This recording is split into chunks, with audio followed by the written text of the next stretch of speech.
Last में lens maker formula हुआ था, क्या था फार्मूला? कल लास्ट में लेंस मेकर फार्मूला आपको बताया गया था, फार्मूला क्या था?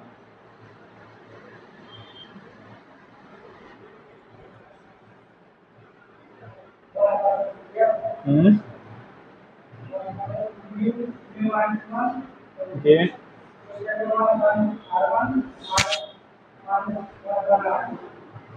1/R1 minus 1/R2। देखिए इतना टाइम क्यों लगा देते हो, चैनल पकड़ाना पड़ता है।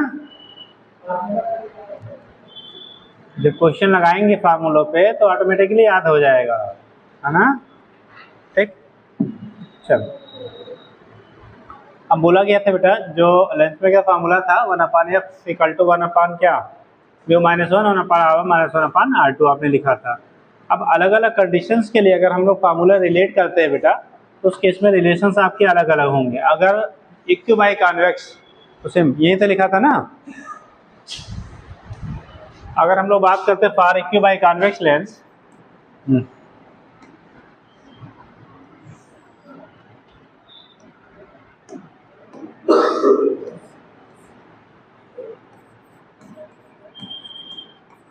इक्यू बाई कॉन्वेक्स लेंस, अगर इक्यू बाई कॉन्वेक्स लेंस लेंगे तो R1 equal to R2 equal to आप ले लीजिए क्या R है। Suppose that R1 equal to R2 equal to क्या है R है। R1 R2 दोनों बराबर होंगे। अब यहाँ पे अगर साइन के साथ हम लोग रखेंगे बेटा, अगर ये R1 है दिस इज R2 तो R1 का साइज बेटा इसका सेंटर राइटवर्ड होगा तो पॉजिटिव, R2 का क्या होगा निगेटिव। यानी कि R1 की वैल्यू हम लोग ले सकते हैं प्लस R एंड R2 की वैल्यू ले सकते हैं माइनस क्या R। अगर R1 और R2 दोनों आपस में बराबर हैं तो 1/F की वैल्यू लिखोगे mu minus 1/R minus minus क्या हो जाएगा प्लस, क्योंकि फार्मूला आपने लिखा था 1/F equal to mu minus 1/R1 minus 1 कितना R2। R2 का साइन निगेटिव है तो निगेटिव निगेटिव क्या हो जाएगा फिर पॉजिटिव हो जाएगा तो 1/R हो जाएगा बेटा। देखो ये हो गया म्यू माइनस 2/R, ये 1/F की वैल्यू मिल रही है तो यहाँ से F की वैल्यू निकालोगे तो R ऊपर हो जाएगा बाकी फैक्टर नीचे आ जाएगा तो 2 म्यू माइनस 1 के बराबर हो जाएगा। यानी कि अगर कोई इक्यू बाई कॉन्वेक्स लेंस है तो उस केस में उसका जो फोकल लेंथ होगा R/2 म्यू माइनस 1 के बराबर होगा, अगर रेडियाई दोनों की बराबर है आपस में तो ठीक। और अगर डिफरेंट डिफरेंट होगा तो उसी जो बेसिक फार्मूला है आप उसी से निकालेंगे, हो जाएगा। Second case for plano convex lens. Plano convex lens का मतलब हो गया बेटा एक सरफेस हमारा कैसा होगा प्लेन, दूसरा वाला कॉन्वेक्स, इसे कहेंगे प्लेनो कॉन्वेक्स लेंस। अच्छा खड़े हो जाए बेटा। और जो प्लेनो कॉन्वेक्स लेंस है उसका पहला सरफेस प्लेन है, कैसा है प्लेन है, तो प्लेन सरफेस की रेडियस कितनी होगी, प्लेन सरफेस का रेडियस कितना लोगे, प्लेन सरफेस का रेडियस यानी त्रिज्या कितना होता है, नहीं याद आ रहा है, इनफाइनाइट होता है पक्का जी जी। प्लेन सरफेस की रेडियस कितनी होती है बेटा इनफाइनाइट। बैठे जो प्लेन सरफेस, प्लेन का रेडियस का मतलब क्या है सेंटर से दूरी। अगर प्लेन है यार ऐसे ले लो, अगर ये प्लेन है तो कहीं भी ले जाओगे सीधा ही रहेगा ना, तो सर्कल कहाँ बनेगा। तो ऐसे जो भी प्लेन सरफेसेस होंगे उनके रेडियस की वैल्यू हमेशा क्या लेती जाती है इनफाइनाइट होता है। क्या होता है इनफाइनाइट। तो इस केस में R1 की वैल्यू हो जाएगी इनफाइनाइट एंड R2 की वैल्यू होगी माइनस R। देखो अब लिखेंगे 1/F equal to mu minus 1/इन्फिनिटी माइनस माइनस प्लस हो जाएगा 1/R। ये 1/इनफाइनाइट का वैल्यू 0, किसी क्वांटिटी में इनफाइनाइट से डिवाइड करेंगे तो वैल्यू क्या आएगा 0, तो बचा हमारा क्या R। तो यानी कि F की वैल्यू निकालोगे तो F इक्वल टू आएगा R/म्यू माइनस 1। R बाई क्या हो जाएगा म्यू माइनस 1। यानी कि अगर प्लेनो कॉन्वेक्स लेंस है तो उस केस में उसका रेडियस यानी फोकल लेंथ की value R by mu minus 1 के बराबर होता है ठीक। तीसरा for EQ concave lens, EQ by concave lens. अगर EQ बाई कॉनकेव लेंस है, कैसा है आपका, EQ बाई कॉनकेव लेंस है, तो उस कंडीशन में जो हम लोग लेंगे,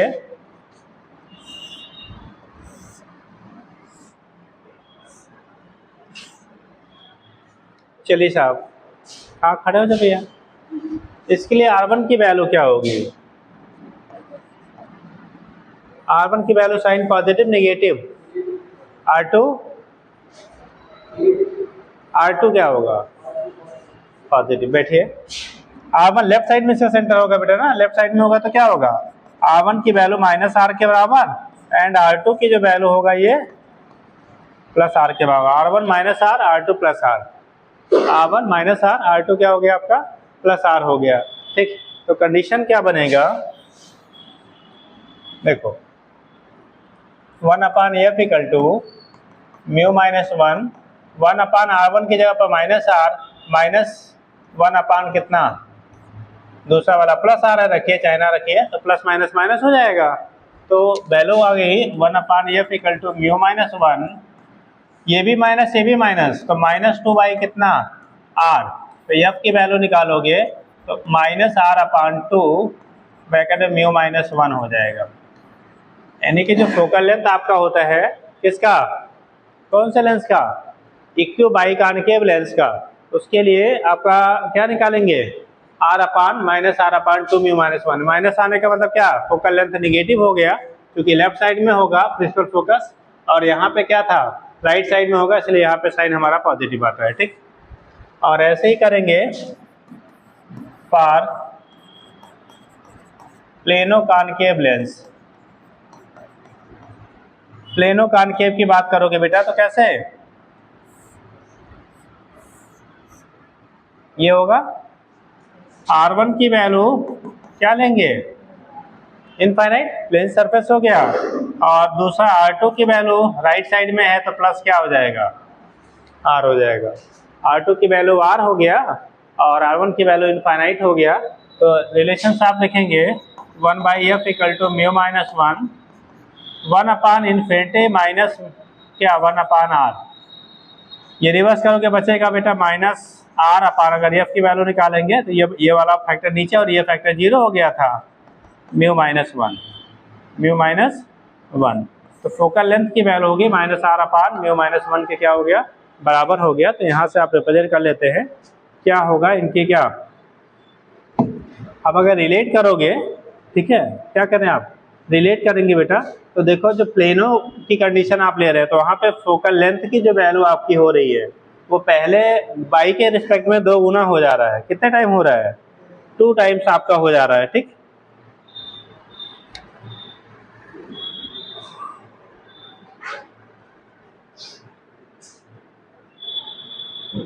इसी का यूज अभी हम लोग करते हैं कि कटिंग ऑफ लेंस में, ध्यान रखना, अगर हम लोग क्या प्रिंसिपल एक्सिस के परपेंडिकुलरली कट करेंगे 2 इक्वल पार्ट में किसी लेंस को, तो उसकी फोकल लेंथ की वैल्यू जो होती है वो क्या होगी, कितने गुना, फोकल लेंथ 2 टाइम्स हो जाता है।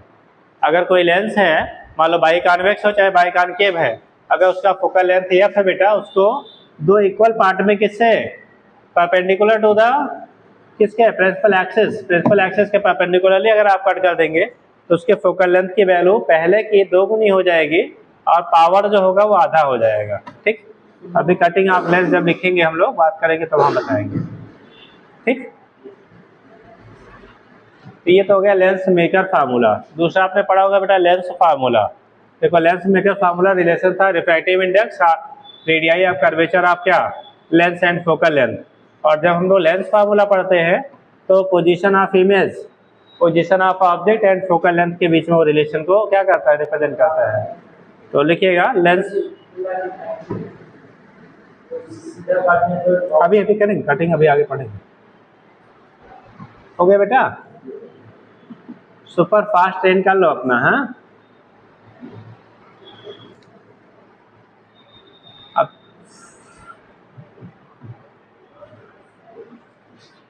अब 11th क्वेश्चन में तो कुछ बचा नहीं है, सब हो गया था। इसमें बचा वेव और SHM। खत्म हो गया था, तो हमारा 11th में कुछ नहीं बचा है। चलिए अरे आपका सबसे बड़ा पोर्शन यही है। सेमी कंडक्टर इसके बाद पढ़ाएंगे, ठीक। प्राइमरी स्ट्रक्चर तो केमिस्ट्री भी पढ़े रहते हैं, बहुत नहीं यहाँ आता है। हो गया। नेक्स्ट करिएगा लेंस फार्मूला।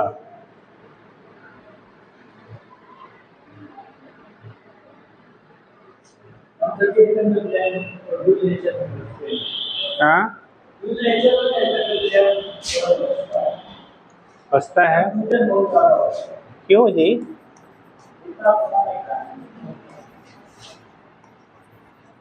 कभी मास का 4 गुना ले लेता है, कभी 1 गुना लेता है, रेडियस कभी 2 गुना लेता है, कभी इतना 4 गुना लेता है, इसलिए ज्यादा दूसरा दर्शन हो जाता है। चलिए देखिए lens formula. The lens formula हम लोग पढ़ते हैं रिलेशन किसके बीच में?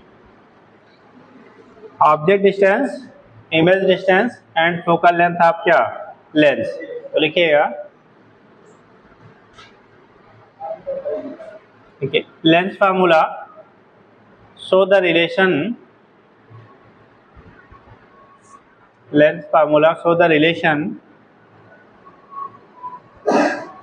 ये चार्जिंग पोर्ट बंद कौन कर देता बेटा?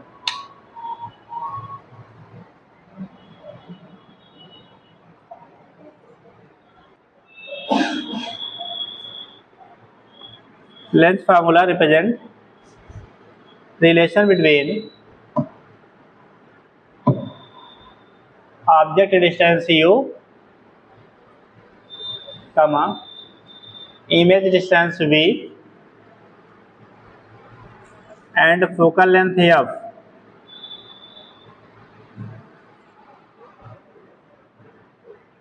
focal length f, and given by relation, आपने पढ़ा होगा बेटा 1/v, इसे लेंस फार्मूला कहते थे, और अभी जो पहले पढ़ा था उसे लेंस मेकर फार्मूला कहते थे, ठीक है। एक हो गया बेटा लेंस फार्मूला, दूसरा होता है लेंस मेकर फार्मूला। क्या उल्टा होता? 1/f = 1/v - 1/u। कहीं गलत हो जाएगा यार, वही चीज है। हाँ u यहाँ पे जो पहले 1/v - 1/u, अब -1/u + 1/v लिखो, थोड़ा हार्ड लगता है, तो इसलिए उसके पहले हम लोग v लिखते हैं फिर u लिखते हैं। हो गया। तो इसे क्या लेते हैं बेटा हमारा लेंस फार्मूला। एक सिंपल सा क्वेश्चन कर लीजिए, तब फिर आगे किया जाए। देखिए,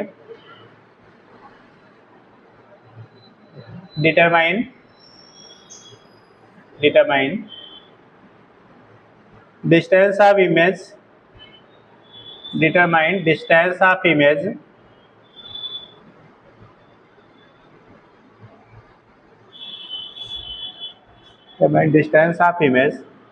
formed by a plano-convex lens, formed by a plano-convex lens having radius of curvature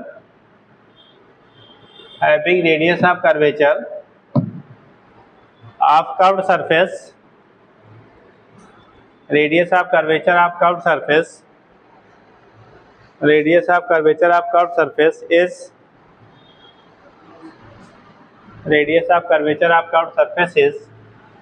20 centimeter, and object is present at distance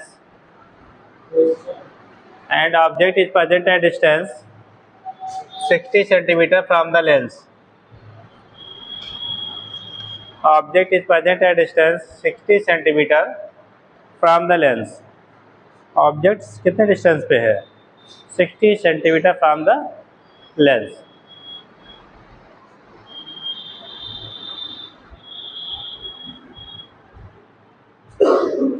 हो गया, निकालिए।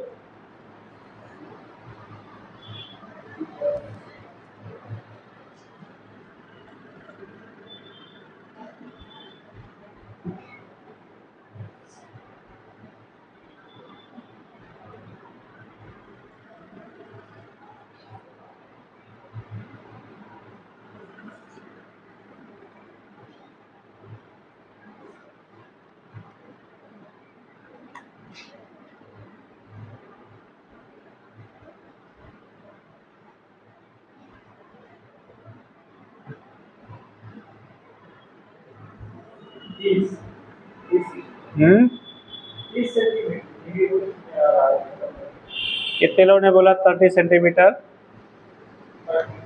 हाँ, 30 वाले हाथ उठाओ।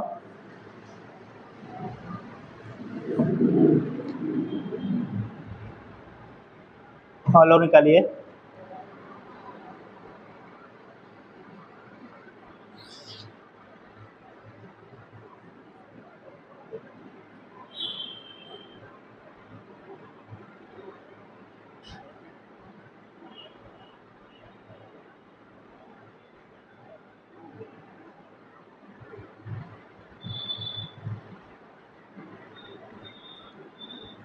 इसके भी माइनस है, इसका मतलब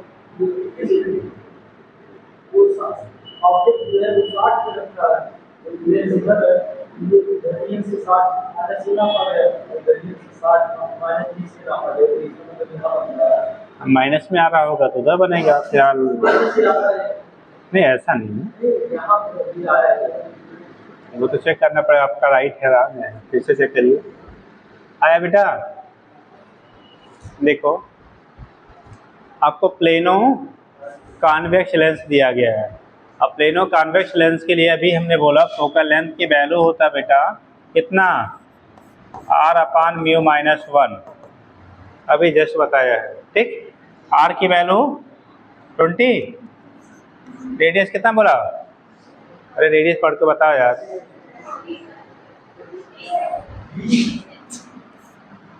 20 सेंटीमीटर। म्यू की वैल्यू, ग्लास है तो हम 1 पॉइंट जब तक नहीं दिया 1.5 ही लेंगे, अगर कुछ गिवन है तो डाटा रखिएगा। तो ये 20/0.5 से डिवाइड करेंगे तो 40 सेंटीमीटर। एफ की वैल्यू आ गई। हम लोग लिखना था 1/v - 1/u = 1/f। 1/v चाहिए माइनस 1/u की वैल्यू। ऑब्जेक्ट कितनी दूरी पर रखा गया? 60 सेंटीमीटर। ऑब्जेक्ट हमेशा लेफ्ट में लेते हैं तो -60 = 1/40 बेटा।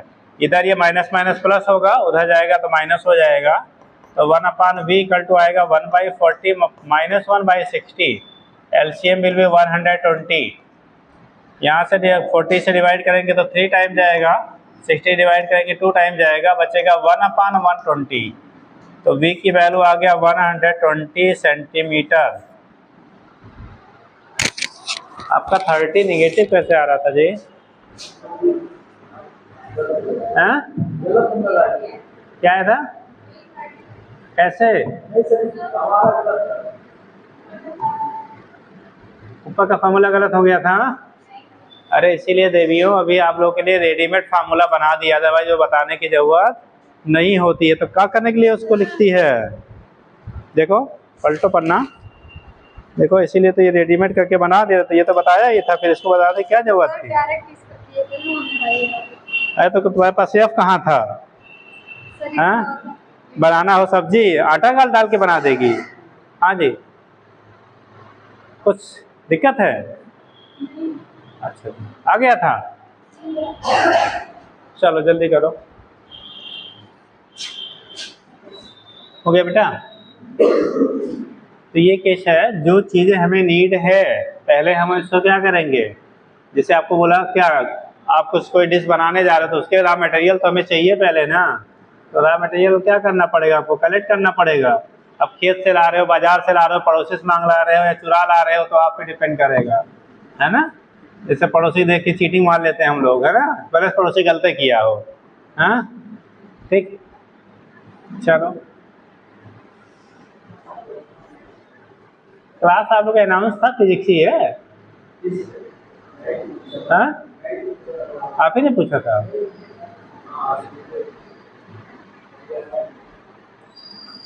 हाँ, नहीं, बहुत सारे चेहरे गायब हो जाते हैं। हाँ, सो गए होंगे, रातियों में सोच लिए होंगे कल नहीं जाना है। हाँ? चलो ठीक बेटा, ये कंडीशन हमारा हो गया क्या बेटा? Lens formula. ठीक, लेंस फार्मूला लेंस मेकर दोनों का आपका यूज हो गया। नेक्स्ट क्या? मैग्निफिकेशन। हेडिंग कर लो, मैग्निफिकेशन। जो पीछे हम लोगों ने मिरर में पढ़ा था वही चीज़ आप यहाँ भी पढ़ते हो, मैग्निफिकेशन में कोई चेंजेस नहीं है, ठीक। तो रेशियो आप लिखिएगा, the ratio of size of image, the ratio of size of image to the size of object is called, the size of object is called magnification.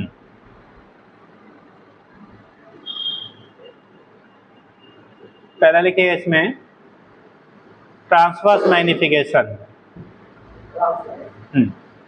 Transverse magnification,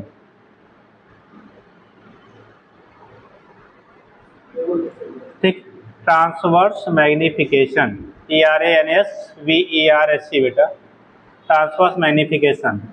देखो magnification का basic relation होता था M=I/O, वो हर जगह applicable होता है।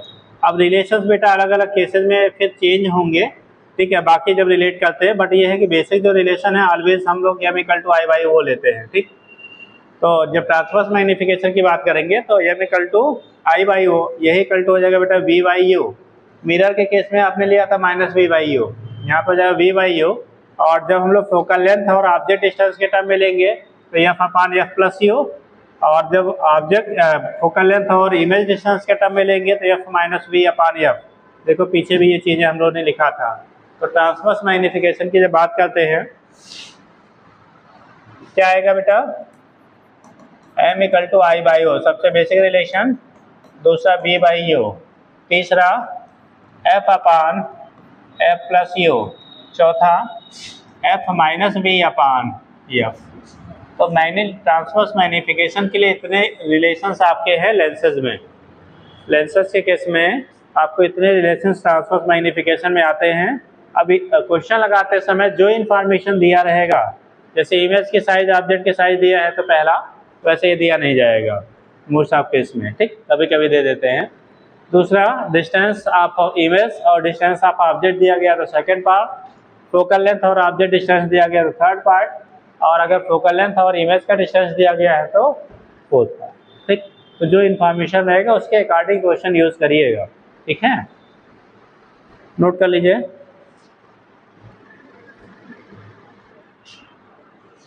और जब भी क्वेश्चन सॉल्व करेंगे तो साइन कन्वेंशन को हम लोग क्या करेंगे, कंसीडर करेंगे।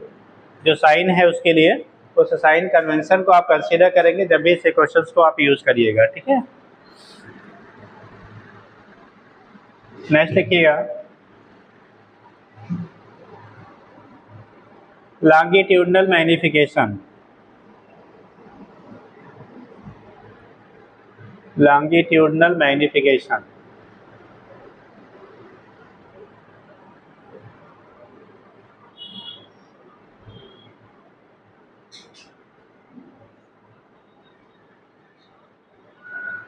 लॉन्गिट्यूडनल का मतलब होता है बेटा जब ऑब्जेक्ट अलोंग द एक्सिस रखी गई हो, उसमें बताया गया था जब मिरर के केस में बता रहे थे। ट्रांसवर्स मतलब जैसे प्रिंसिपल एक्सिस के वर्टिकली रखा गया है तो ट्रांसवर्स, और अलोंग द एक्सिस रखेंगे तो उसे लॉन्गिट्यूडनल के। तो लॉन्गिट्यूडनल मैग्निफिकेशन जो होता है वहाँ भी बेसिक फार्मूला M=I/O, ठीक। वही इक्वल टू लिखा था आपने V2 - V1, जैसे यहाँ V/U है वहाँ V2 - V1/U2 - U1, क्योंकि इस इंड का डिस्टेंस दूसरा होगा लेंस से, इस इंड का डिस्टेंस दूसरा होगा। ऐसे ही इमेज जो बनेगा उसका डिस्टेंस इस इंड का दूसरा होगा, इस इंड का दूसरा होगा। तो वहाँ पे जब लिखते हैं तो क्या लॉन्गिट्यूडनल की बात करेंगे मैग्निफिकेशन, ये हमारा ट्रांसवर्स मैग्निफिकेशन था बेटा। तो लॉन्गिट्यूडनल में M आएगा I/O इक्वल टू, यहाँ V/U था, यहाँ V2 - V1/U2 - U1 हो जाएगा, U2 - U1 हो जाएगा। तो ये हमारा हो गया कंडीशन किसके लिए, लॉन्गिट्यूडनल के लिए। लेकिन अगर बोला जाता है ऑब्जेक्ट, ठीक, वेरी स्मॉल साइज का हो, तब उस केस में कितने लोग बताएंगे, पीछे बताया गया था मिरर के केस में। अगर ऑब्जेक्ट स्मॉल साइज का हो तो सिचुएशन क्या बनेगा, अगर ऑब्जेक्ट के साइज वेरी स्मॉल हो तब कंडीशन क्या बनेगा,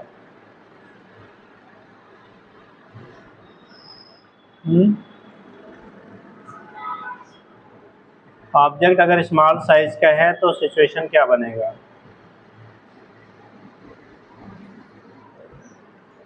बताएंगे।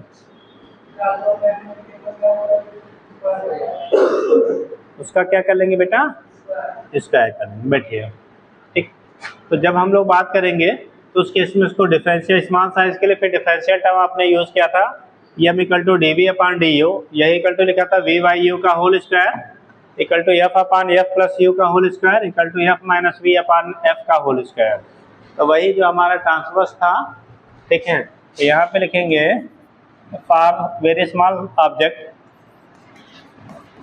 फॉर वेरी स्मॉल ऑब्जेक्ट, अगर ऑब्जेक्ट स्मॉल साइज का है तो उस कंडीशन में m की वैल्यू आएगी d v upon d u, ये equal to v by u का होल स्क्वायर, ये equal to f upon f plus u का होल स्क्वायर, ये इक्वल टू आता है f minus v upon f का होल स्क्वायर। तो ये कंडीशन अगर ऑब्जेक्ट वेरी स्मॉल साइज का होता है तो उनके लिए हमारा बेटा मॉडिफाई हो जाता है, ठीक हो जाएगा।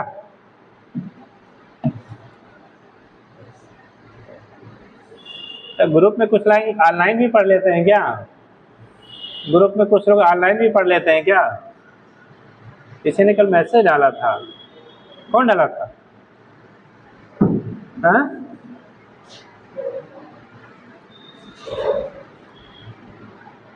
चलिए, वही तो मुझे भी लगता है, खाली पूछे ताश करते हैं। हाँ। चलिए नेक्स्ट बेटा,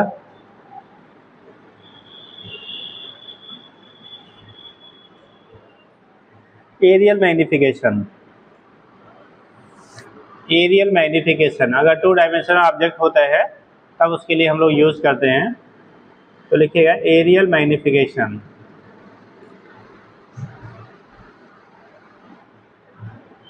एरियल मैग्निफिकेशन लिखना for two dimensional object, for two dimensional object, अगर ऑब्जेक्ट आपका टू डायमेंशनल है, for two dimensional object areal magnification is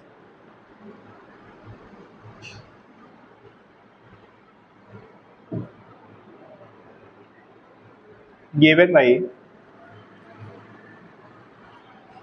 relation. आपकी बात बेटा जैसे वहाँ पे साइज की हम लोग बात करते थे ना, इमेज की साइज अपान क्या, ऑब्जेक्ट की साइज।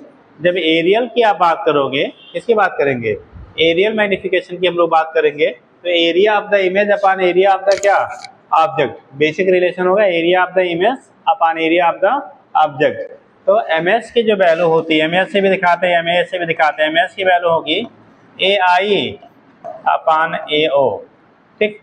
और यही जो वैल्यू हम लोग लिख लेते हैं अगर इसके टर्म में F upon F plus u का होल स्क्वायर, और यही इक्वल टू होता है एम स्क्वायर के, क्योंकि जब लीनियर हम लोग बात करते हैं ना तो वहाँ पे वन एक्सिस केवल हमारा वेरिएशन होता है, यहाँ पे क्या है टू एक्सिस है, तो एम इंटू एम स्क्वायर हो जाता है। तो वही आपके क्या हो जाएगा कि एम स्क्वायर के बराबर होता है। दिखा दीजिएगा,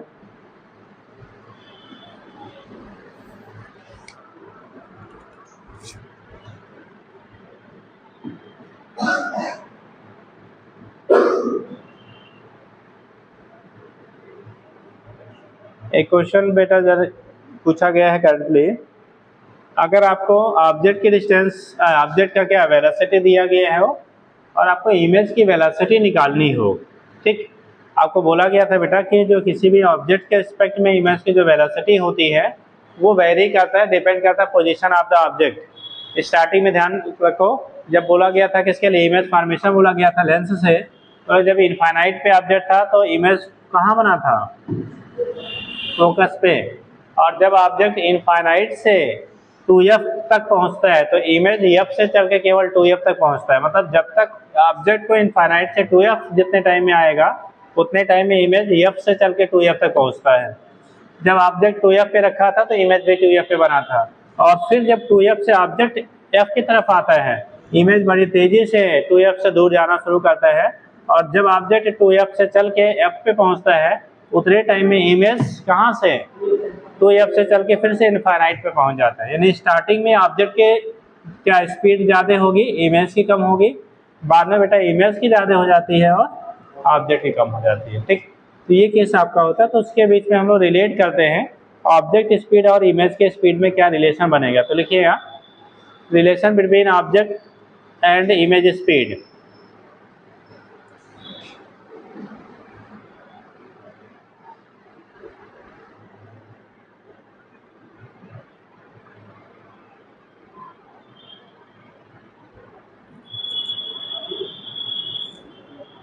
लिखिएगा if an object moves with constant speed if an object moves with constant speed VO, if an object moves with constant speed VO towards a convex lens, if an object moves with constant speed VO towards a convex lens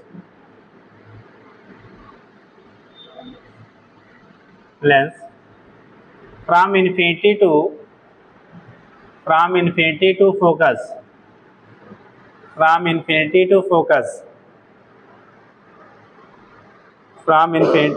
focus लिखिएगा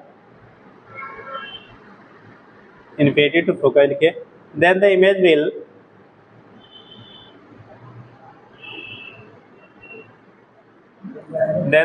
will move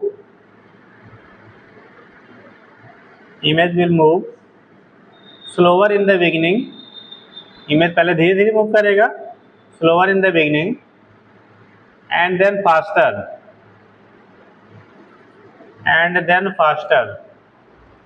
पहले image बेटा धीरे धीरे और फिर क्या हो जाएगा तेज, ठीक, then faster and it is given by relation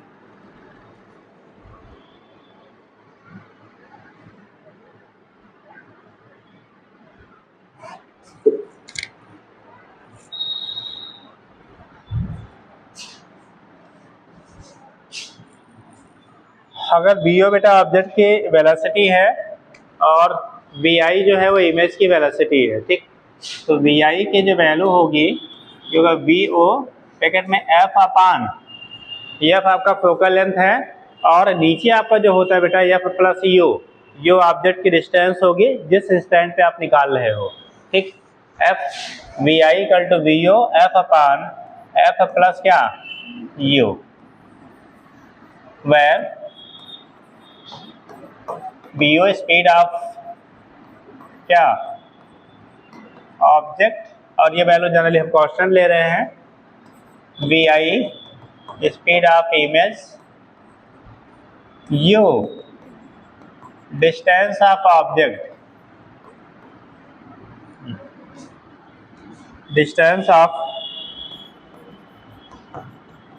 object from lens.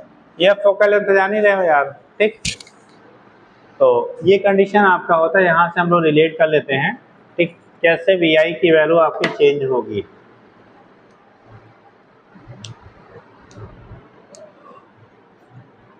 आप सभी ने बोर्ड में पढ़ा होगा बेटा लेंस मेकर फार्मूला, अच्छा न्यूटन्स फार्मूला, कितने लोगों ने पढ़ा था न्यूटन्स फार्मूला?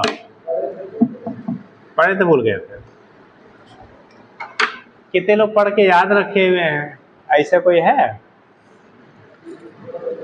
थोड़ा बहुत है, थोड़ा सा फार्मूला ही है तो उसमें थोड़ा बहुत क्या बचाए हो यार? अच्छा बताओ जी।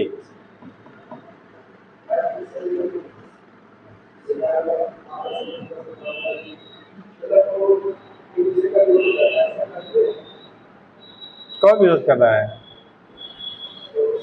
तो लेंस वो कर रहा है। हमने पूछा न्यूटन्स फार्मूला, न्यूटन्स लॉ नहीं, न्यूटन्स फार्मूला, दोनों अलग अलग चीजें हैं। न्यूटन्स फार्मूला पूछा है, कोई किसी का बताओगे? आप लोग नहीं? अच्छा ये बताओ ईमानदारी से, कितने लोग आने से पहले आगे जो पढ़ाई जाने वो चीज़ देख के आते हो? हाथ उठाओ। रोज? अच्छा आज केमिस्ट्री चलने वाला था इसलिए देखा नहीं, केमिस्ट्री देख लिया। चलिए कुछ देखा था ना कि केमिस्ट्री भी नहीं देखा? अच्छा अच्छा। आप लोग? तो हमें लगता है कि इंफॉर्मेशन तो सुबह क्या बजे आया है कि केमिस्ट्री के बजाय फिजिक्स चलेगा। अच्छा फ़ोन इंफॉर्मेशन नहीं मिल पाया, चलिए तब कोई बात नहीं, माफ़ है ना। और आप लोग देवियों? मम्मी कहती ज़्यादा मत पढ़ो नहीं तो पकड़ा जाओगी, है ना? क्या बोलती मम्मी? पढ़ा करो कि ना पढ़ो? पढ़ा करो, तब भी नहीं पढ़ती हो। बताओ मम्मी तो बात मान लो यार। हाँ चलो देखो, तो हम लोग पढ़ते बेटा न्यूटन फार्मूला। वो न्यूटन लॉ था साहब, ये न्यूटन फार्मूला है, ठीक है। यहाँ पे बोला जाता है, अभी हम लोगों ने जो क्या पीछे आपने लेंस फार्मूला पढ़ा, लेंस फार्मूला में पढ़ा था क्या, इमेज डिस्टेंस, ऑब्जेक्ट डिस्टेंस और फोकल लेंथ के बीच में रिलेशन। न्यूटन ने उसी को थोड़ा सा मॉडिफाई करके इजी कर दिया। उन्होंने कहा कि जो डिस्टेंसेस हम लोग पोल से मेजर करते थे, किससे? पोल से मेजर करते थे बेटा, उससे पोल से मेजर करने के बजाय उसके फोकस से अगर मेजर किया जाए, ऑब्जेक्ट की डिस्टेंस और इमेज के जो डिस्टेंस है वो उसके फोकस से मेजर किया जाए, तो उस डिस्टेंस और क्या फोकल लेंथ के बीच में जो रिलेशन होगा उसे कहते हैं Newton formula. The relation between object distance and image distance from the first and second focus of the lens and focal length is called क्या, न्यूटन फार्मूला। ठीक, इन्होंने ऐसा कुछ किया था, थोड़ा सा मॉडिफाई कर दिया। जैसे आजकल आप देखते होंगे, ऐसे कंपेयर कर लो, जैसे आजकल गाड़ियों के कंपनियां हैं, ठीक, तो कभी हेडलाइट का थोड़ा चेंज कर देंगे, कभी आगे पीछे चेंज कर देंगे, कभी आगे चेंज कर देंगे, जब चेंज करेंगे 50,000 बढ़ा देंगे। ठीक, तो ऐसे ही कुछ साइंटिस्ट थे जो क्या करते थे, भाई मेहनत इन्होंने किया, हमने चोरी कर लिया, जो इन्होंने बनाया था उसे थोड़ा मॉडिफाई करके अपना नाम कर लिया। तो बनाया क्या किसी और ने था, उसी को क्या कर दिया, डिस्टेंस को कहाँ पोल से ना नाप के कहाँ से ले लिया, फोकस से ले लिया, कहा ये मेरा नया फार्मूला बन गया, है ना। तो ऐसे भी बहुत कॉपी वाले हैं, पढ़ाओ आप और क्या फोटो कोई और दिखा लेता है ना, क्यों जी, होता है ना। ठीक, बोलो 2 साल 3 साल हम लोगों ने, 2.5 साल 2 साल हम लोगों ने पढ़ाया और फोटो दिखा रहे मोमेंटम वाले। ठीक, पढ़ाया हम लोगों ने और मोमेंटम फोटो कौन दिखा रहा है, मोमेंटम वालों ने, है ना। मतलब सिलेक्शन कराया हम लोगों ने और क्या फोटो दिखा रहे हैं वो लोग। 597 आई थी। ठीक, तो वही कहानी है। टेस्ट उसने ज्वाइन कर लिया था तो कुछ मुद्रा उद्रा दे दिए होंगे, कहेंगे चलो बेटा तू, है ना।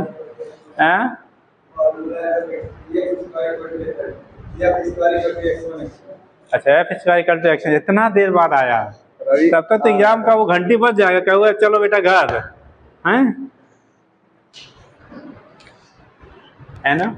चलो देखो, तो कंडीशन आपका होता है उसी को टर्म देते हैं आप क्या, न्यूटन फार्मूला कह लेते हैं। ठीक है, तो हिंदुस्तान में कॉपी करने वाले बहुत हैं बेटा, है ना।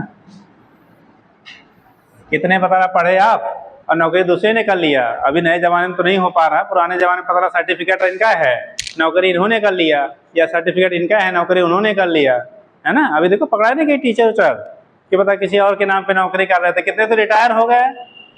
ठीक, और ये पता अभी पिछले 2-3 साल पहले एक कोई क्या कैंडिडेट था, एक सर्टिफिकेट पे 5 नौकरियां लोग कर रहे थे एजुकेशन, क्या बेसिक एजुकेशन में, मतलब कोई एक था उसकी मेरिट के बेस पे 5 लोग नौकरी कर रहे थे। ठीक, अब ऐसे लोग पकड़े जा रहे तो कह रहे सरकार बहुत खराब है ना। अब चोरियां पकड़ा रही हैं तो खराब वही है यार, है ना भाई। हम कब किसी को बुरा कहते हैं जब वो हमारा पर्सनल नुकसान हो रहा है। ठीक, अब जो कटिया करेक्शन से चला रहे थे अब क्या कर रहे हैं, तो छापेमारी हो रही तो कहेंगे सरकार बहुत खराब है ना। जो घोटाला कर रहे थे पकड़े जा रहे हैं तो खराबी है। गांव वालों को छूट दिया गया है ना कि भाई आप लोग हैं क्या कह रहे हैं? सरकार कभी नहीं करती, सरकार करवाती नहीं है भाई। यहाँ पे जिनको बैठा दिया गया, अब मान लो हमें यहाँ पढ़ाने के लिए बैठा दिया, हम रोज आके यहाँ कुर्सी बैठ के आराम से आपको गाना सुनाएं, तो सरकार की क्या गलती है बताओ ना? कैमरा क्या करेगा? कैमरा कहेगा हमको पढ़ाओ? भाई हमारी चोरी ही करने की नियत रहेगी तो क्या कर सकता है कोई? आप खुद ईमानदार बनिए ना। प्रॉब्लम ये है, अगर हम आके यहाँ बैठे रहे तो कैमरा उधर लगाया तो क्या करेगा कैमरा? वो तो हमारी रिस्पॉन्सिबिलिटी है ना कि हमको सरकार उसके पैसे दे रही है तो हम अपनी रिस्पॉन्सिबिलिटी को पूरा करें ईमानदारी से, ठीक। कभी कोई सरकार नहीं कहते भाई आप चोरी करो। बात अलग है आप चोरी करते हो इसलिए दक्षिणा किसी और को भी देना पड़ता है। भाई आप चुराओगे तो अकेले खा लोगे क्या? खा लोगे तो दूसरी बार नप जाओगे, तो इसलिए क्या करता है वो अपने अपलाइन को देता रहता है ना। तो चलिए ठीक, मतलब इरादा है आगे बढ़ेंगे तो चुरा लेंगे, हॉस्पिटल बेच देंगे। हाँ क्यों? चलो ठीक। कंडीशन है बेटा, बोला क्या जाता है कि जो हमारा ऑब्जेक्ट और इमेज होता था ना, अगर हम लोग डिस्टेंसेस की मेजर करते थे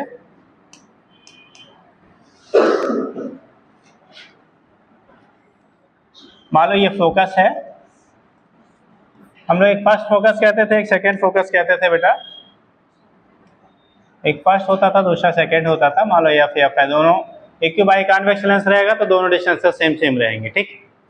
अब यहाँ से क्या है, अगर ऑब्जेक्ट कोई आपने रखा, सपोज दैट ऑब्जेक्ट यहाँ पे रखा गया है और इसका इमेज का फॉर्मेशन आपका होगा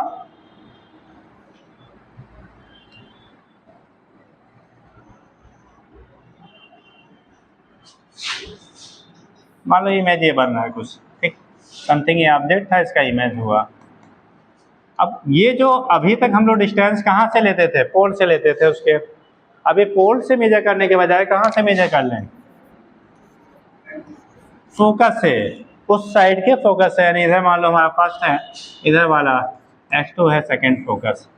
इनके फोकस से अगर डिस्टेंसेस को मेजर किया जाए तो न्यूटन ने एक रिलेशन बनाया कि जो फोकल लेंथ होता था इसका स्क्वायर, इनके डिस्टेंसेस के प्रोडक्ट के क्या होगा?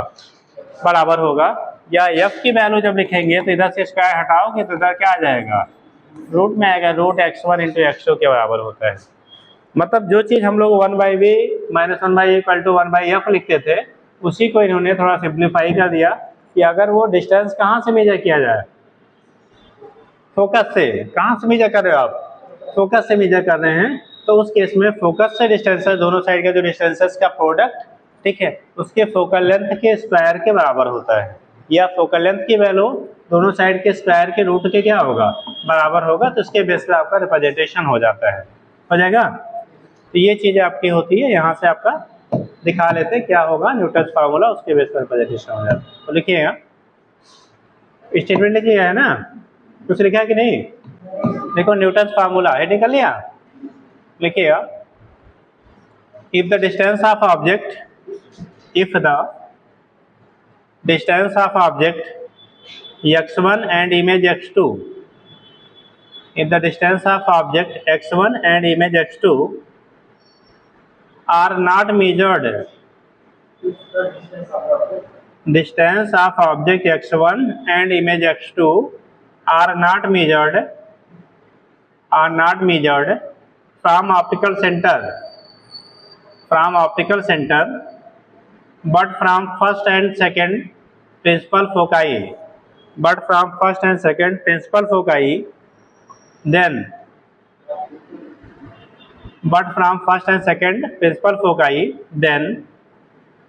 Newton's formula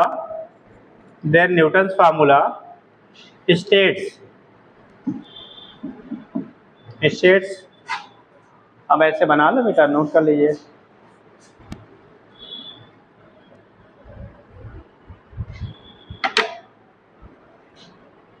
जल्दी करो बेटा,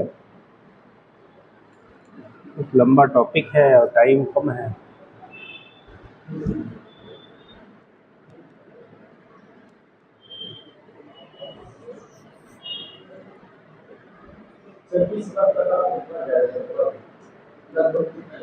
इस बार बेटा 2 सालों से अनएक्सपेक्टेड कहानियां हो रही हैं, ठीक है?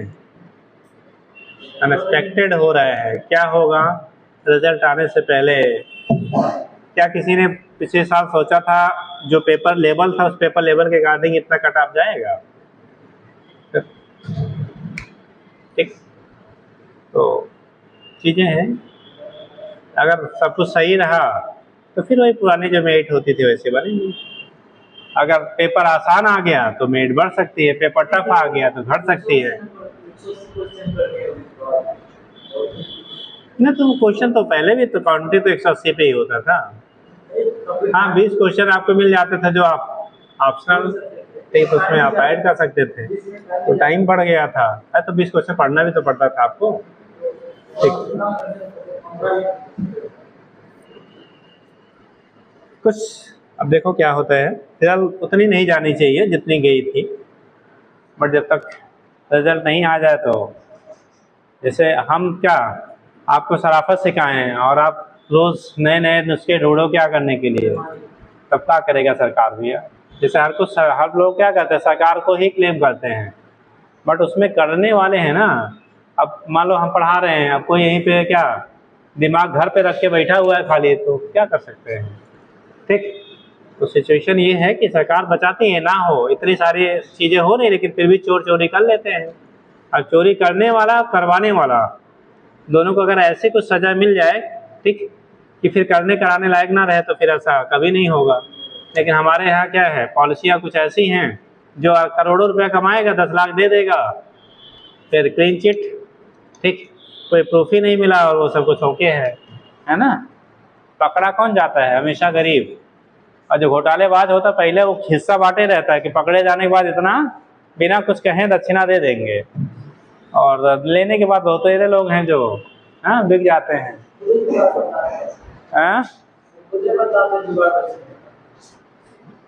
हमारे यहाँ इतने बड़े बड़े विद्वान वकील साहब लोग हैं, इतने बड़े बड़े विद्वान जज साहब लोग हैं, है ना, तो हर चीज़ के उपाय हैं। और इतने बड़े विद्वान चोर तो ही हैं, सबसे इंटेलिजेंट हैं। चलो लिखो बेटा, नेक्स्ट हेडिंग करेगा। हो गया जी, ये तो हो गया lens formula, lens maker formula, Newton formula वगैरह। ठीक, आगे आता है बेटा, अगर किसी भी लेंस को किसी मीडियम में रख दिया जाए तो उस मीडियम उसके फोकल लेंथ और पावर पे क्या इफेक्ट होगा। उसका फोकल लेंथ और पावर पे क्या इफेक्ट होगा अगर किसी भी लेंस को किसी लिक्विड में रख दिया जाए। ठीक, तो लिखिएगा, effect of medium on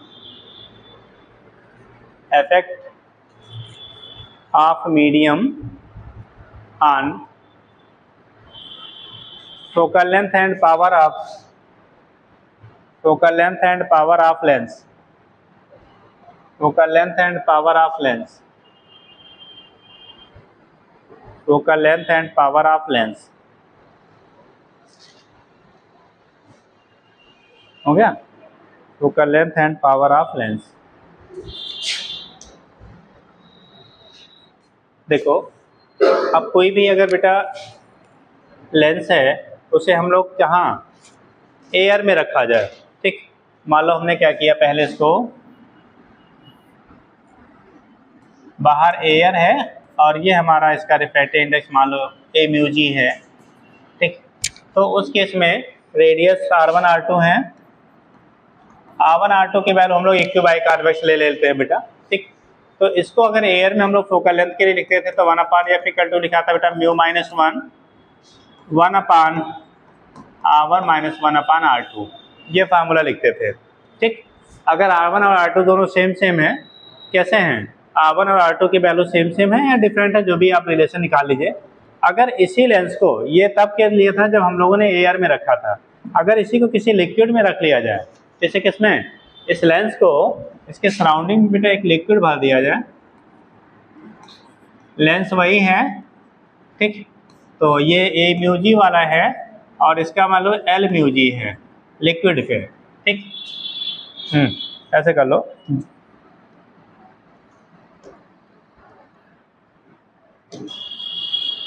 ये a दिख रहा है बेटा, बड़ा कर दें। इसका मान लो a म्यू जी था और a म्यू l है, मतलब लिक्विड है। यहाँ पे एक मीडियम हमने भर दिया, सिंपली इसे को म्यू एल कह सकते हैं। एक मीडियम फील्ड कर दिया गया बेटा, ठीक। तो कहा क्या जा रहा है, ये FA था। अब जब FL की बात हम लोग करेंगे तो 1/FL की जो वैल्यू होगी बेटा, ये म्यू जी था, वो होगा क्या, L म्यू जी। तो अब इसमें हम लोग जब निकालेंगे तो ये वैल्यू यहाँ पे A म्यू जी की जगह आप क्या लिखेंगे, L mu g minus 1/R1 minus 1/R2। इसे क्वेश्चन फर्स्ट बना लो, इसे क्वेश्चन सेकंड बना लो। अगर इसमें क्वेश्चन फर्स्ट में क्वेश्चन सेकंड से डिवाइड कर दिया जाए, डिवाइडिंग क्वेश्चन फर्स्ट बाई क्या, सेकंड, तो 1/FA upon 1/FL equal to, देखो A mu g minus 1, A mu g को म्यू जी अपान म्यू ए लिख सकते हैं बेटा, ठीक, माइनस 1/R1 माइनस 1/R2 यहाँ है बेटा। और वही चीज आपका ये हो गया L mu g minus 1/R1 minus 1 कितना, R2। देखो ये फैक्टर क्या होगा, कैंसिल आउट होगा, FL ऊपर जाएगा, FA कहाँ आ जाएगा, नीचे। तो ये आएगा FL upon FA equal to, बचा ऊपर A mu g. A mu g को हम लोग लिख सकते हैं बेटा mu ji upon mu a minus 1 upon mu l upon mu a minus 1, ठीक। एक जनरल फार्मूला हमारा ये बना लिया, एक जनरल फार्मूला हमने ये बना लिया। अगर इसी को हम लोग वाटर के लिए ले ले, किसके लिए, वाटर के लिए लिया जाए, तो उस कंडीशन में होगा फॉर वाटर, उसे के लिए पूछा गया बेटा। वाटर में अगर आपको कोई एयर में रखा गया था पहले, फिर वाटर में अगर शिफ्ट कर दिया जाए तो फोकल लेंथ कितना हो जाएगा या पावर कितना हो जाएगा। तो देखो यहाँ पे लिखेंगे FW, FL लिक्विड का जगह क्या हो गया वाटर, FW अपान FA, याद हो जाएगा, बहुत अच्छा। नहीं तो अभी जो पूछा जाना वो लास्ट में बता देंगे, ठीक। कोई तो सोचते बड़ा भारी भारी मैथ हो जा रहा पता नहीं क्या, तो अगर ऐसा लग रहा होगा तभी लास्ट में जो पूछा जाना है वही पूछा जाना है, उससे कुछ और नहीं पूछा जाना है। बट जनरल ये है, अभी तक वाटर पे ही बना हुआ है, कुछ बदलेगा तो इसका यूज करना पड़ेगा, नहीं बदलेगा तो वही पूछा जाएगा, ठीक। तो FW अपान FA, FW की वैल्यू करोगे म्यू जी अपान म्यू ए की वैल्यू 3/2 होता है ना। तो ये हो जाएगा 3 बाई कितना, 3/2 minus 1 upon mu l upon mu ए, यानी कि A म्यू W की वैल्यू जो होता है वो 4/3 होता है 4/3 माइनस 1। ऊपर बचेगा बेटा 2 × 2 यानी 1/2, नीचे बचेगा ये 3, 4 माइनस 1/3, उल्टा हो गया क्या, रुक जाइए, अभी मत रखो, अभी मत रखिए।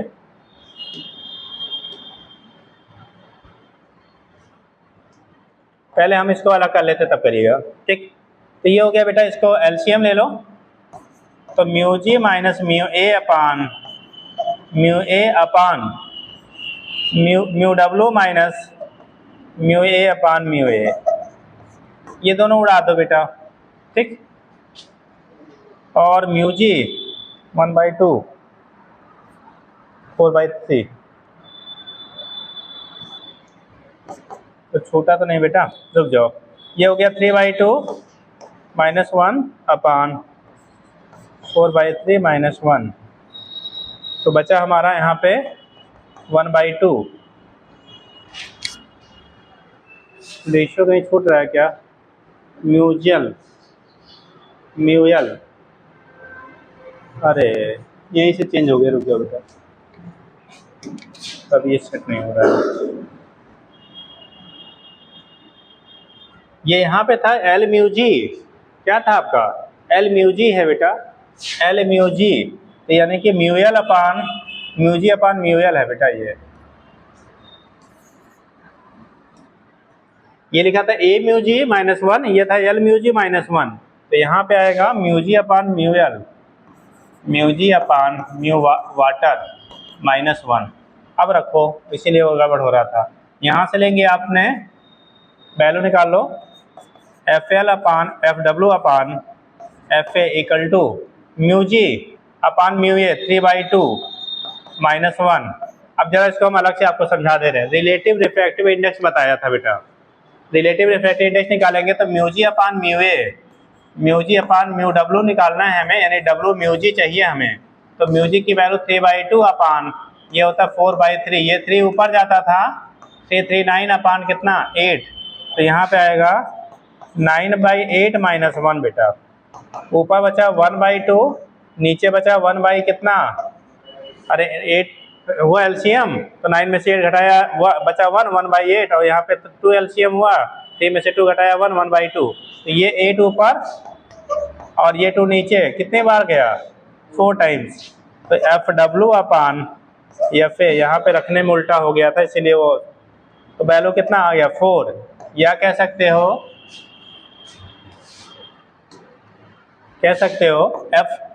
FW की वैल्यू 4FA के बराबर हो गया।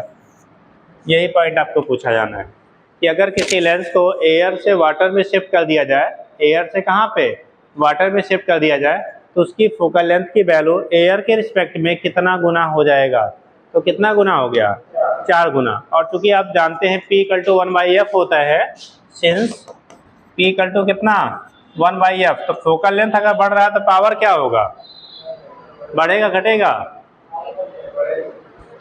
बहुत बढ़िया साहब। Focal length power focal length के रेसिप्रोकल के बराबर होता है, तो फोकल लेंथ बढ़ रहा है तो पावर क्या होगा, घट जाएगा यार, ठीक।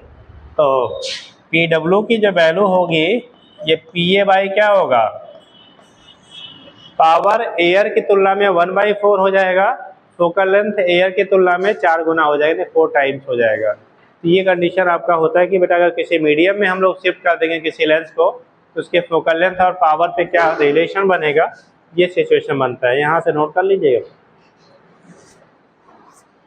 फॉर वाटर यानी कि μL की वैल्यू जो है वो μW के बराबर हो गया, अब ये सिचुएशन बन रहा है, हो गया, नोट कर लीजिए।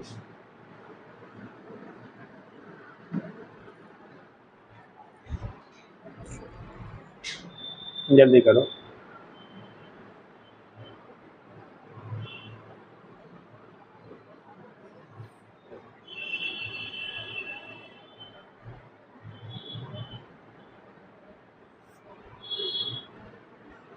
एक क्वेश्चन इस पे और डिजाइन लिख लीजिए तो बताएं।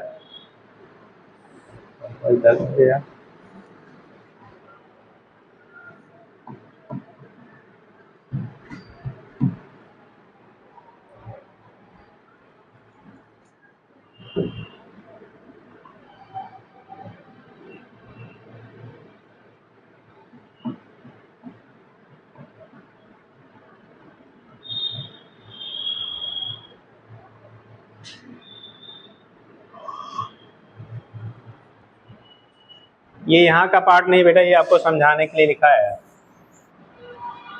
कैसे आप निकालोगे। अगर W म्यू जी निकालना है तो इसका मतलब mu G upon mu W हुआ, अब म्यू जी की वैल्यू 3/2 है, म्यू W की वैल्यू 4/3 है, पुट करेंगे तो वहाँ से वैल्यू मिल जाता है।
हो गया,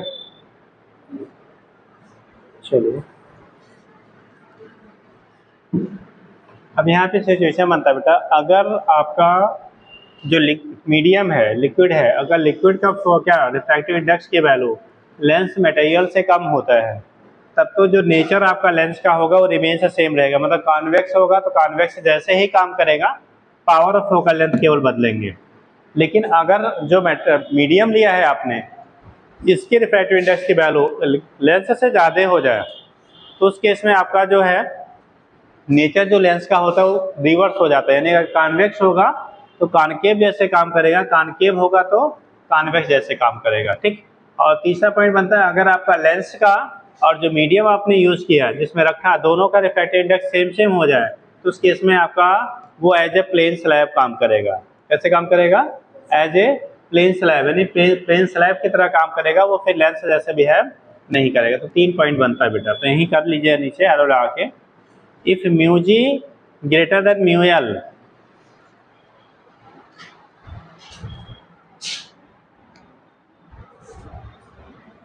if mu g greater than mu l, then focal length and power of lens,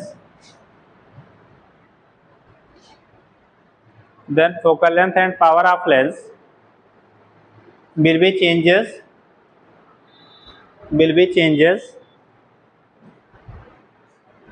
क्या लिखा बेटा? Changes on shifting from air to liquid, but air to liquid, shifting from air to liquid, but nature of the lens remains the same,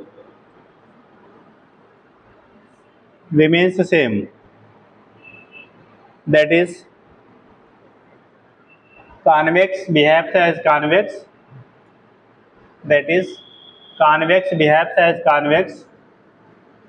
and concave behaves as convex, and concave behaves as concave, and concave behaves as concave। Convex जो होगा बेटा वो convex की तरह ही behave करेगा, and concave वाला जो होगा वो कॉनकेव तरह बिहेव करेगा, ठीक। मतलब उसके नेचर में कोई चेंजेस नहीं होंगी। कब? जब तक लेंस का रिफ्रैक्टिव इंडेक्स मीडियम के रिफ्रैक्टिव इंडेक्स से कैसा हो? क्या? ज़्यादा हो। सेकेंड पॉइंट लिखिएगा, if mu G less than mu L, अगर म्यू जी की वैल्यू म्यू एल से कैसी हो जाए? छोटी हो जाए, ठीक है। यानी कि जिस मीडियम में शिफ्ट किया है लिक्विड में, उसका रिफ्रैक्टिव इंडेक्स लेंस मटेरियल से ज़्यादा हो जाए बेटा, तो कंडीशन यहाँ होगा जो नेचर आपका लेंस का होगा ना, फोकल लेंथ वगैरह जो चेंज होगा नेचर भी आपका क्या हो जाता है? चेंज हो जाता है। लिखिए, if mu G less than mu L, then nature of the lens will be reversed,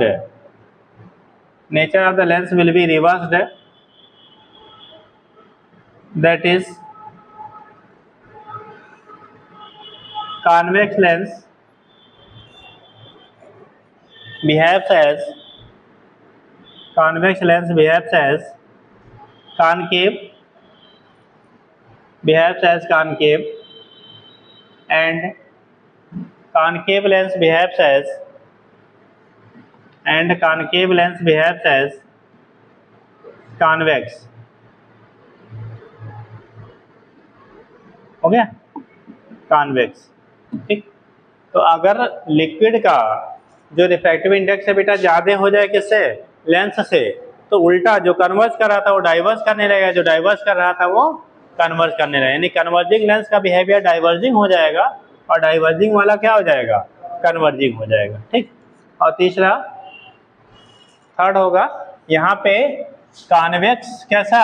short में लिख सकते कॉन्वेक्स लाइक, कैसा? कॉन्वेक्स, ठीक। एंड कॉनकेव लाइक कॉनकेव, यहाँ पे होगा कॉन्वेक्स लाइक कैसा? कॉनकेव हो जाएगा बेटा, कॉनकेव लाइक कॉन्वेक्स, यानी रिवर्स हो जाता है, ठीक। और तीसरा आपका होगा if mu G equal to mu L, यानी कि जो लिक्विड है और जो लेंस मटेरियल है दोनों के रिफ्रैक्टिव इंडेक्स अगर बराबर हो जाए बेटा, म्यू जी और म्यू एल दोनों कैसे हो जाए, सेम सेम हो जाए। अगर उनके रिफ्रैक्टिव इंडेक्सेस की वैल्यू क्या हो जाए, सेम सेम हो जाए, तो उस कंडीशन में बेटा वो as a plane slab behave करेगा और लेंस जैसे बिहेव नहीं करेगा। ठीक, देखिएगा, if mu G equal to mu L then combination will behave as, then combination यानी कि जो बनेगा situation will behave as plane slab and it neither converge nor diverge the ray, converge nor diverge the ray, ना तो बेटा converge करेगा और ना ही क्या करेगा, डाइवर्स करेगा। ठीक,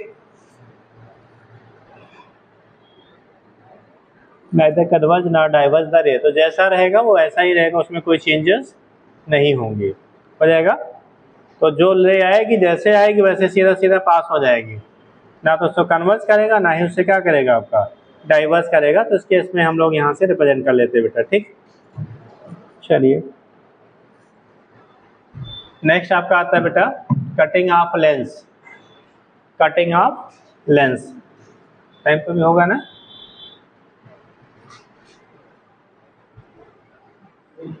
हाँ चलिए तब तक हो जाएगा। हेडिंग करो बेटा, कटिंग ऑफ लेंस,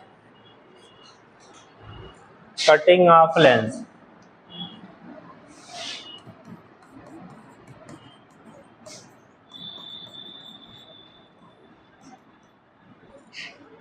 अब देखो ऐसे स्टार्ट में, अगर किसी लेंस को कट कर दिया जाए तो कट करने के बाद जो डिफरेंट सेगमेंट उसके बनेंगे उनका फोकल लेंथ और पावर इनिशियल लेंस के रिस्पेक्ट में कितना हो जाएगा, वो चीज़ हम लोग बेटा इसमें डिस्कस करेंगे। कोई भी लेंस है अगर उसे कट कर दिया जाता है तो कट करने के बाद जो उसके सेगमेंट्स बनेंगे उनके फोकल लेंथ और पावर में क्या वेरिएशन आएगा, वो चीज़ें हम लोग इस पार्ट में डिस्कस करते हैं। अब कटिंग हम लोग दो टाइप से करते हैं बेटा, जो लेंसेज की हम लोग कटिंग करेंगे ना उसको दो तरह से हम लोग करते हैं। एक कंडीशन आपका होता है लेंस को हम लोग perpendicular to the principal axis cut करो, और दूसरा होता है along the principal axis cut करिए। ठीक, तो उस कंडीशन में क्या इफेक्ट होगा, देखो ऐसे डायग्रामेटिकली बता दे रहे, उतना ही पूछा जाना है। अगर लेंस है बेटा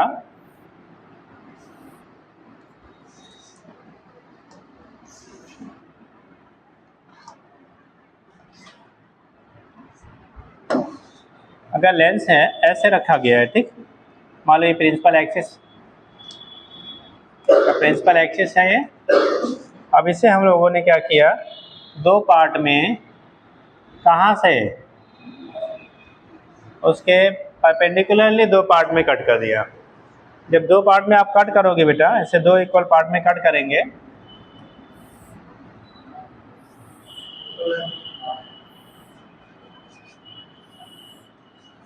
ये कंडीशन बन रही है, दो पार्ट में से हम लोगों ने कट कर दिया। अगर इसका फोकल लेंथ f है, मान लो फोकल लेंथ इसका f था और पावर की वैल्यू p है, तो बोला जाता है अगर इनके फोकल लेंथ दो इक्वल पार्ट में कट करेंगे तो जो इसका जितना होगा उतना ही इसका होगा। भाई दो बराबर पार्ट में काट रहे हो तो दोनों की वैल्यू आपस में क्या होंगी, बराबर होंगी।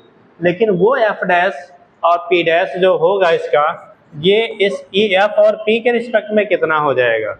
तो कैसे डिस्कस करते बेटा, यहाँ पे हम लोग दोनों की रेडियाई सेम सेम लेंगे, इक्यू बाई कॉन्वेक्स की बात करेंगे। किसकी, इक्यू बाई कॉन्वेक्स की बात करेंगे। याद करो जरा, आपको इक्यू बाई कॉन्वेक्स लेंस के लिए फोकल लेंथ का फार्मूला क्या बना था, पलटा तुरंत, हाँ दिमाग से पलटा कर बेटा। इक्यू बाई कॉन्वेक्स लेंस के लिए फोकल लेंथ का फार्मूला क्या लिखा था,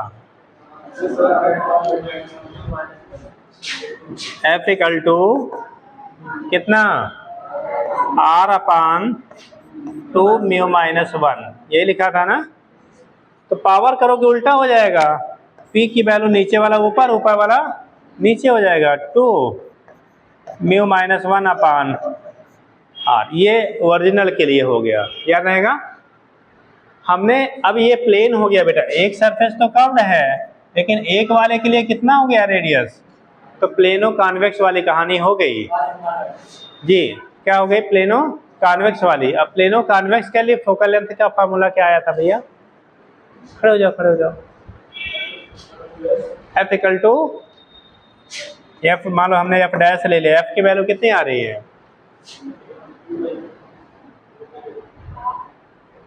आर के टर्म में बताओ।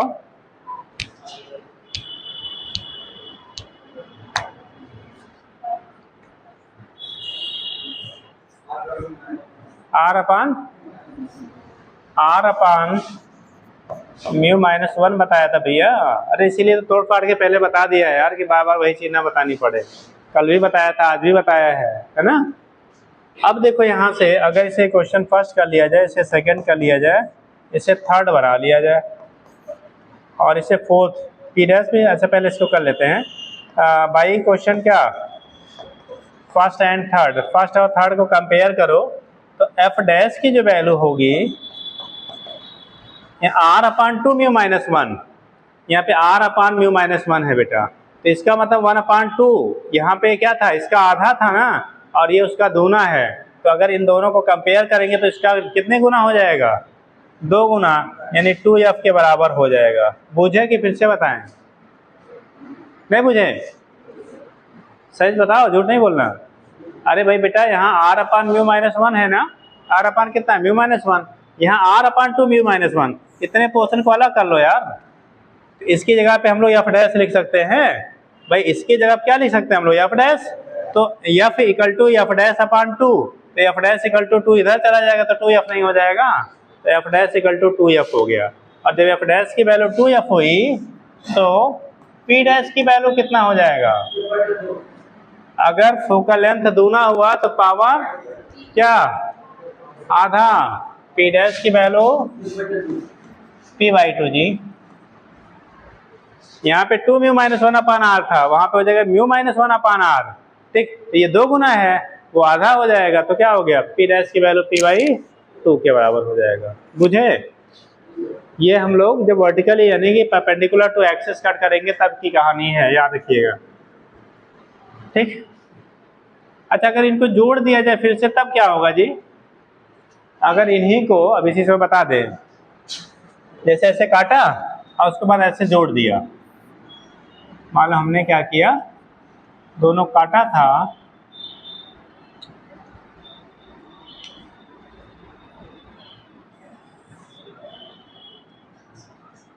दोनों बेटा काटा था, अब टेढ़ा मेढ़ा हो जा रहा है यार।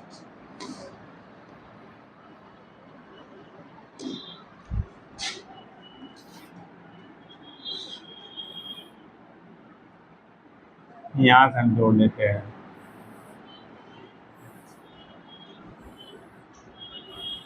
मान लो ऐसे जोड़ लिया। ठीक, तो ये भी एफ डैश था, ये भी एफ डैश है। अब मान लो इनके कॉम्बिनेशन का एफ डबल डैश है, तो एफ डबल डैश की वैल्यू क्या होगी? एफ डबल डैश कितना होगा बेटा?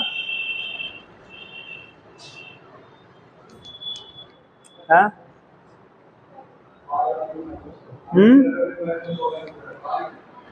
कितना हो जाएगा? फोकल लेंथ जो होता है उसका हम लोग रेसिप्रोकल सम करते हैं, 1 upon F double dash equal to 1 upon f dash plus 1 upon f dash. ठीक, तो जब लिखोगे तो यहाँ से लिख लिया हम 1 अपान एफ डबल डैश। मान लो इन दोनों कॉम्बिनेशन का आपने अगर एफ डबल डैश ले लिया तो 1 by F dash plus 1 by F dash.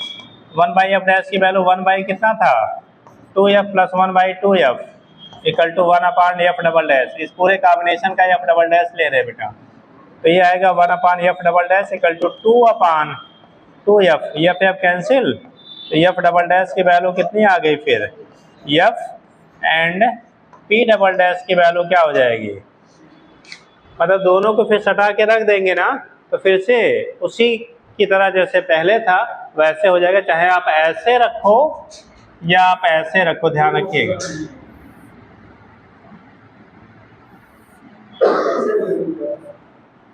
दोनों केसेस में इनकी फोकल लेंथ और पावर जो होंगे वो फिर से जिससे कट करके बनाया गया था उसी के बराबर हो जाएगा। ठीक, तो बेटा नोट कर लो।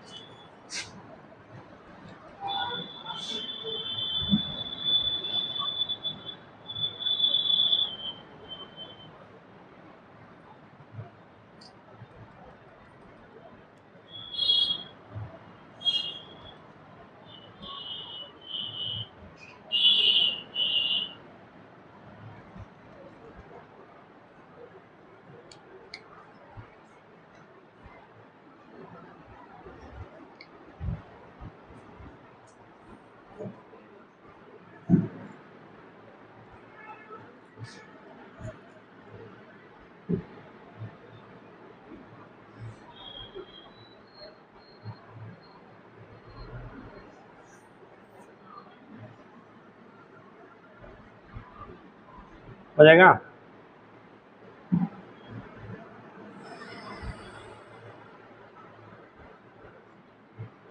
सेकेंड होता है बेटा, अगर हम लोग अलोंग द एक्सिस कट करें, ये तो perpendicular to the axis cut किया था तब ये कहानी है।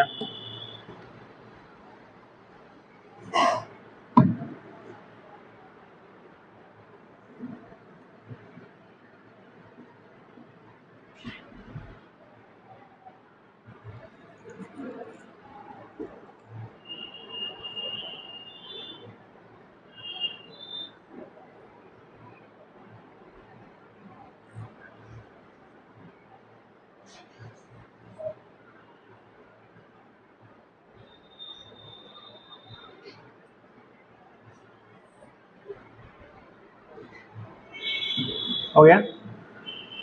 दूसरा लिखना, बन गया बेटा, हटाएं। अगला होगा if lens is cut in two equal part, two equal, पढ़ लेंगे ना जी, equal parts along its axis। अगर एक्सिस के along उसके दो इक्वल पार्ट में कट कर दिया जाए, कैसे, along its axis, तब देखो कहानी क्या बनेगा।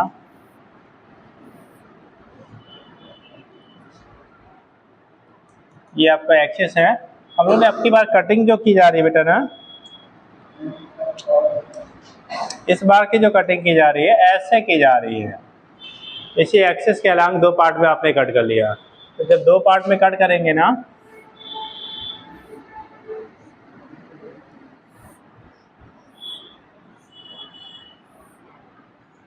दो पार्ट में कट किया, मान लो इनकी रेडियाई RR था, रिफ्रैक्टिव इंडेक्स म्यू है, इनका फोकल लेंथ F था और पावर P था, इनके फोकल लेंथ F डैश और पावर P डैश हो जा रहे हैं। तो F डैश और P डैश की वैल्यू F और P की टर्म में क्या होगा, F और P डैश की वैल्यू F P और F के टर्म में क्या होगा, चेंज होगा या बेटा वही रहेगा।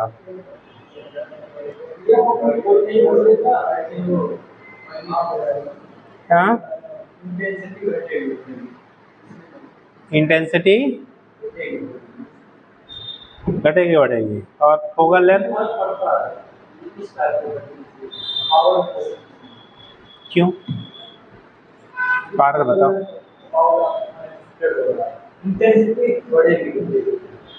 क्यों क्यों फोकल लेंथ था, पावर नहीं बदल रहा, ये पूछ रहे हैं।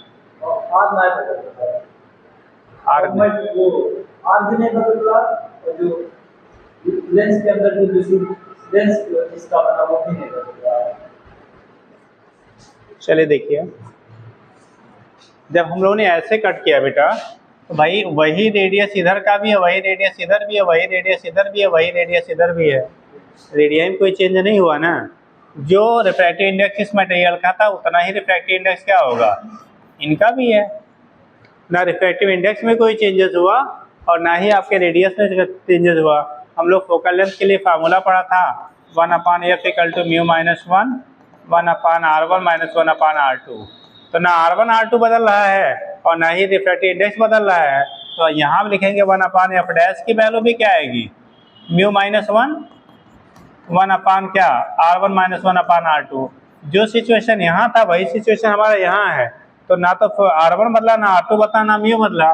सो f डैश की वैल्यू f के बराबर एंड p डैश की वैल्यू क्या होगी, मतलब अगर हॉरिजॉन्टली कट कर रहे हो किसी लेंस को दो इक्वल पार्ट में, तो ना उसके फोकल लेंथ में कोई चेंज होता है और ना ही पावर में चेंज होता है। लेकिन अब कहोगे तब क्या होगा, तब तो हम इतना बड़ा लेंस बजाने वाले इतना रखा करें, है ना, इतना बड़ा क्यों ले, थोड़ा छोटा सा ही ले ले। तो उसका दूसरा क्या इफेक्ट होगा, जो इंटेंसिटी होती है ना वो एपर्चर के स्क्वायर के डायरेक्टली प्रोपोर्शनल होता है बेटा।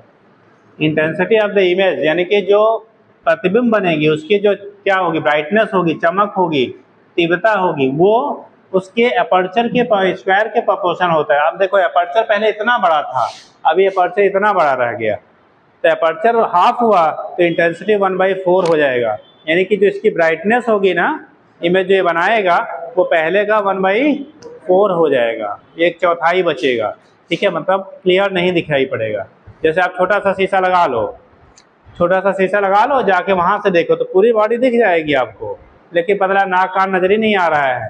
ठीक, तो कंडीशन क्या होगा, दिखेगा तो, लेकिन ब्राइटनेस जो होगी वो क्या करेगी, आपकी रिड्यूस कर जाती है। ठीक है, तो यहाँ पे भी आपका क्या होगा, तो लिख लीजिएगा, बना लो ऐसे लिखना।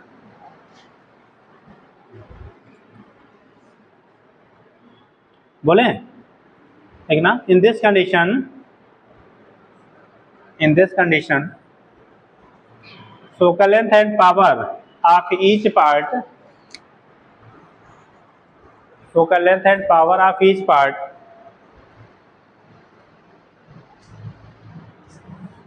in this condition focal length and power of each part will be equal to original length, will be equal to original length, will be equal to original length, but intensity of image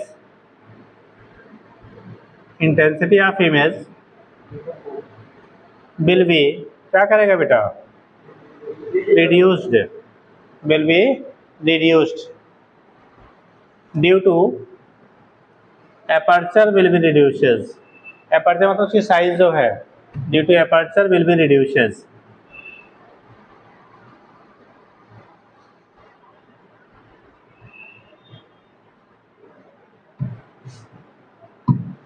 aperture will be reduces।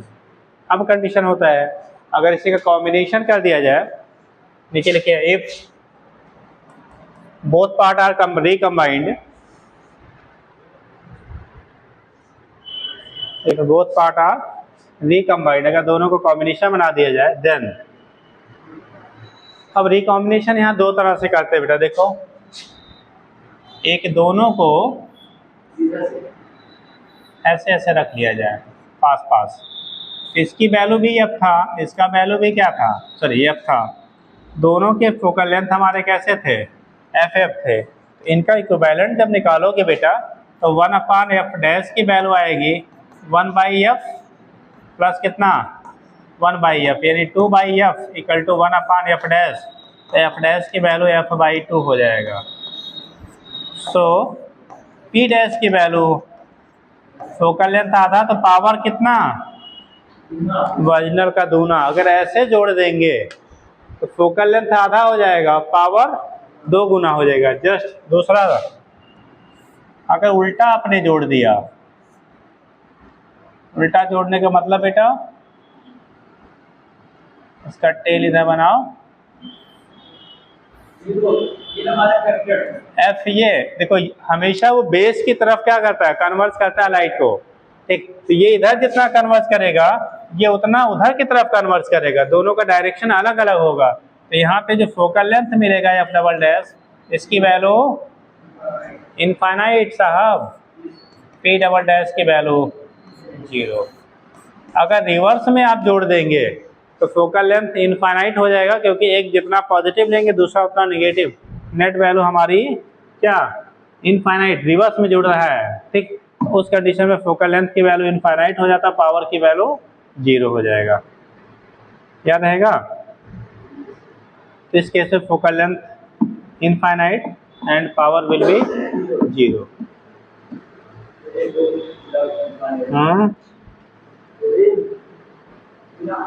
हाँ, without unaffected सीधा सीधा रे pass out हो जाएगा। ठीक, मतलब वो as ए slab काम करने लगेगा। नीचे लिख लेना चाहें, दैट इज,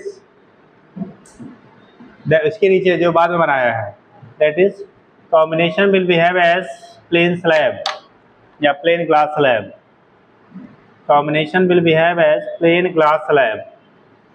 कॉम्बिनेशन जो होगा वो प्लेन ग्लास स्लैब की तरह क्या करेगा बेटा, बिहेव करने लगेगा। ठीक, अब हम लोग को नेक्स्ट पार्ट है सिल्वरिंग ऑफ लेंस, ठीक।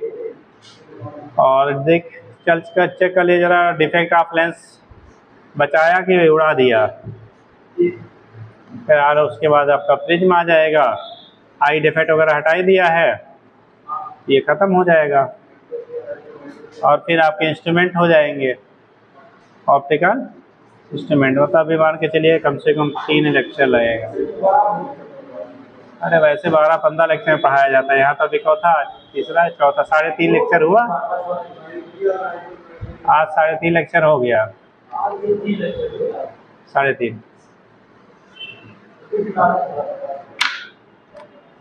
अब 1.5 लेक्चर नहीं पढ़े तो 2 लेक्चर तो पढ़े, 3 लेक्चर पढ़े, 3 पढ़े तो तीसरा एक दूसरे दिन के आधे पाए थे आप। हाँ हाँ जी साहब, उड़ा दिया गया है, कहिएगा तो बता देंगे, क्योंकि समय की भी कुछ ठीक है नहीं सिलेबस में। अरे बता देंगे यार, इतना तो जानते ही होंगे, ठीक। हाँ है ना, बता देंगे। नहीं बताएंगे, ज़्यादा पढ़ लेंगे हम लोग, बीमार हो जाएंगे।